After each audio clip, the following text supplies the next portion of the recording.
Hoje você vai aprender. Hoje eu convido você a questionar. Mas Humberto, por que nós temos que questionar? Questionar a ciência, questionar a história. Na verdade, meu irmão, você pode simplesmente desistir de questionar. Você pode pular esse vídeo aqui, procurar um vídeo chamado Banheira de Nutella. Que delícia, que delícia! Que simplesmente você vai estar bem saciado. Agora, se você realmente está cansado de mentiras, está cansado desse mundo que é mentiras sobre mentiras, como a carta Ilu Tarará Minati fala, reescrevendo a história, se você já percebeu que tem algo a mais por trás de tudo, bem-vindo ao canal, tá? A ideia aqui é fazer com que você desperte. Já venho falando sobre as revoluções, os grandes cataclismas, venho falando sobre as civilizações e seus auges tecnológicos, como cidades voadoras, portais, carros voadores. Mostrei para as pessoas em hieroglifos o nível tecnológico que os caras tinham. Só que hoje eu trago para vocês mais referências, mas principalmente para quem está chegando no canal, sobre referências de uma era que era bem próximo da nossa. É uma era pós-diluviana. Não estou falando de Pangeia, mas simplesmente retratando monstros. Por exemplo, nesse mapa aqui você vê o seguinte, logo de cara você vê um monstro, tá, no oceano. Você fala, meu, mas para que alguém vai se dar ao luxo de prescrever monstros no oceano? Tem um propósito, é para que os navegantes evitem essas rotas perigosas, para que eles possam pegar rotas seguras para fazer o seu comércio, fazer a sua exploração. E quem escrevia esses mapas? Quem era o cartógrafo que escrevia esses mapas, né? Porque de repente você encontra um cavalo com asas. Como é que o cara chegou a essa conclusão? Um cavalo com asas, você chegava à conclusão de uma quimera. Pois é, como é que o cara chegou à conclusão que esses seres existiam? Por exemplo, aqui um unicórnio, né? Como é que o cara vai desenvolver um mapa que vai servir de utilidade pública para os navegantes e o cara começa a fantasiar o mapa?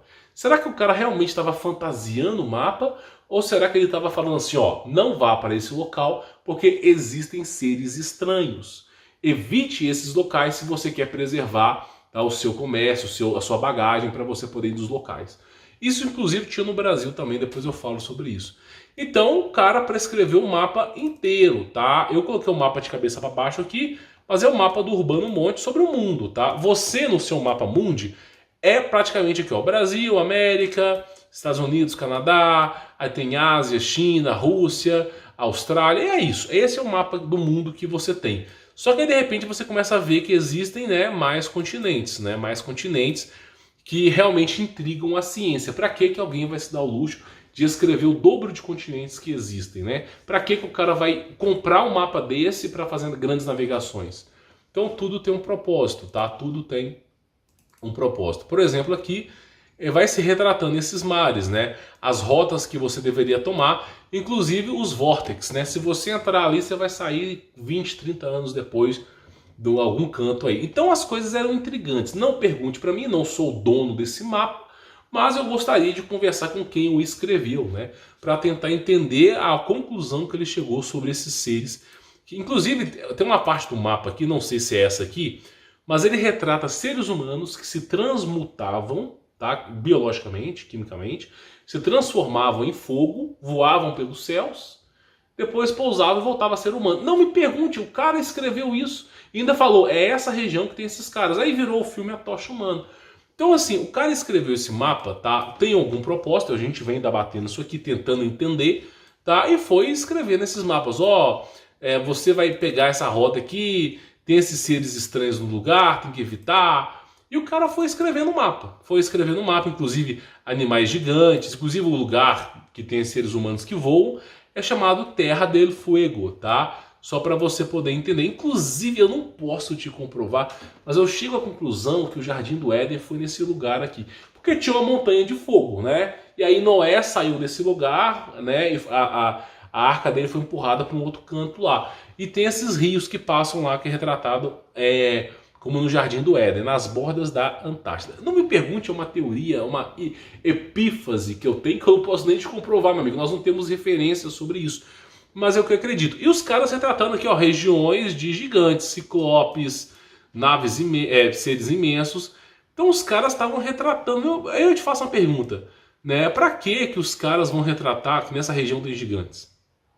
Né? E aí o mais interessante na Bíblia é que fala que havia um Néfilins na Terra, né? E é muito próximo do Jardim do Éden, onde tudo começou, porque em Gênesis 6 fala sobre os giburins, os gigantes. E eu penso que rodou a história por aqui. Não sei, é uma epífase. A gente tenta imaginar, mas no fim das contas nós só temos algumas referências. E vai retratando as coisas aqui. Deixa eu pegar algumas imagens mais interessantes para vocês, tá? Tá lá, ciclopes, seres estranhos, e os caras vão retratando sobre isso aí. Inclusive esses seres aqui, ó, que eu não sei o nome, metade boi, metade bode, ser humano. Os caras vão retratando esses seres, inclusive até sereias esse cara retratou aqui. Aí você fala, bom, será? Aí inclusive teve também esse mapa aqui, que é uma retratação artística do nosso século, né, para fazer uma comparação. Mas nós temos aqui outras imagens, ó. Isso aqui é um outro mapa de um cara do mesmo século, século XV, 1500, que o cara falou, ó, tem esses monstros aí no mar. Pois é. Aí a gente fala, meu, como é que os caras vendem esses mapas, os cartógrafos? Como é que eles vendem esses mapas para os navegantes? Será que os navegantes falam assim, ah, vou comprar esse mapa para te pendurar?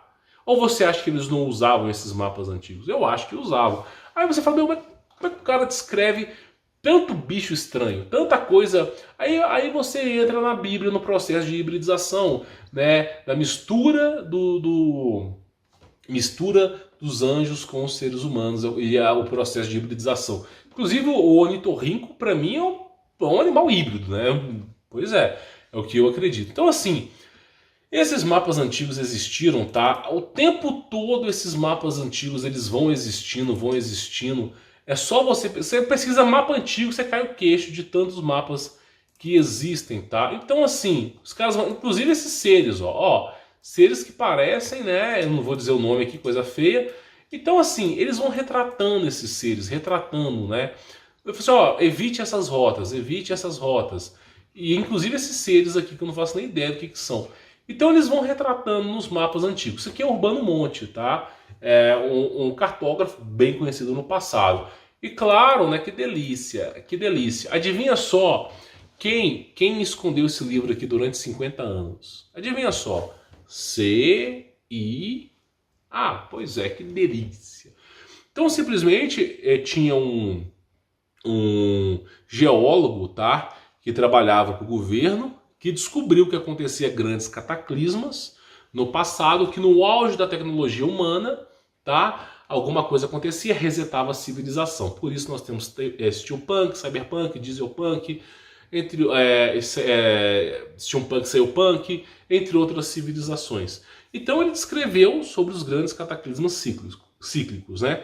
E aí, como a informação era muito perturbadora, o governo americano falou assim, ó, confiscou o livro dele, pediu sigilo, realmente não foi falado na época, e depois de 50 anos, 40 anos, eu não me lembro bem, tá? Isso aí já é com os caras lá, esse livro foi liberado. Foi liberado, curiosamente, em 2020, tá? Claro, com umas tarjas pretas nos lugares mais importantes, né?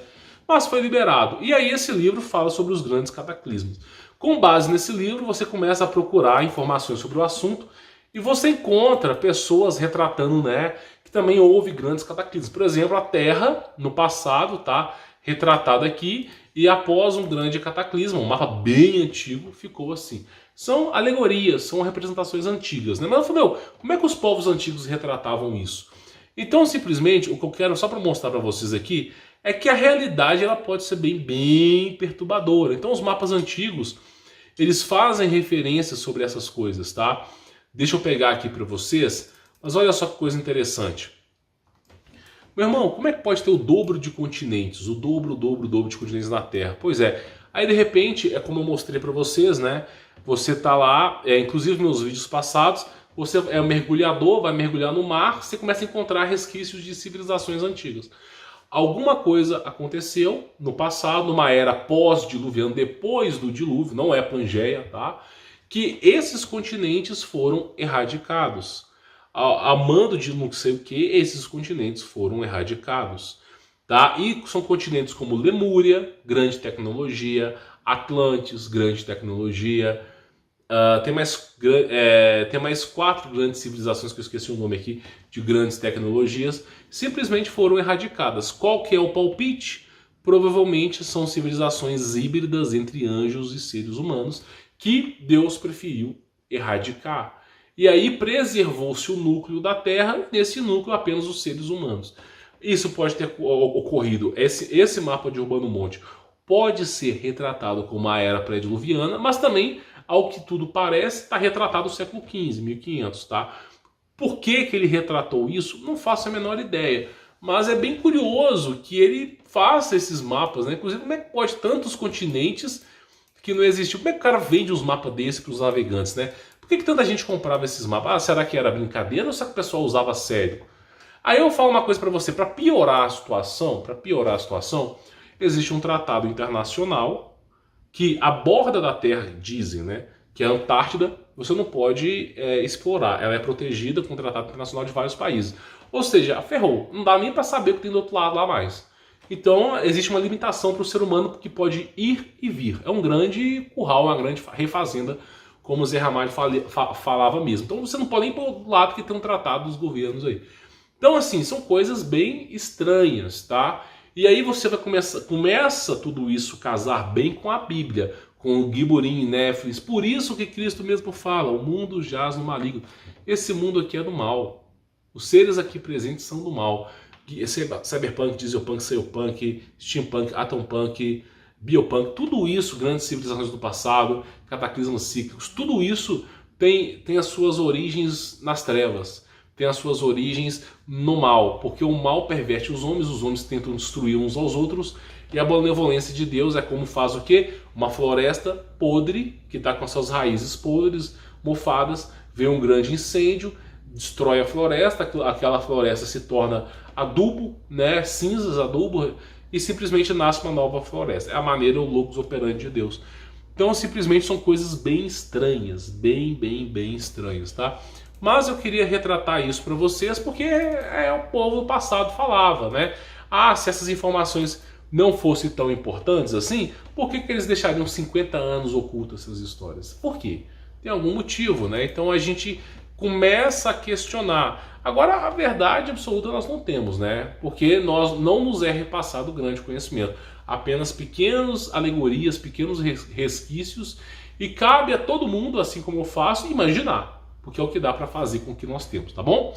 Bom, sou Humberto Voltz, vou ficando por aqui, espero que você tenha conhecido o meu trabalho e tem mais informações aqui para baixo para você, tá bom? Fique na paz.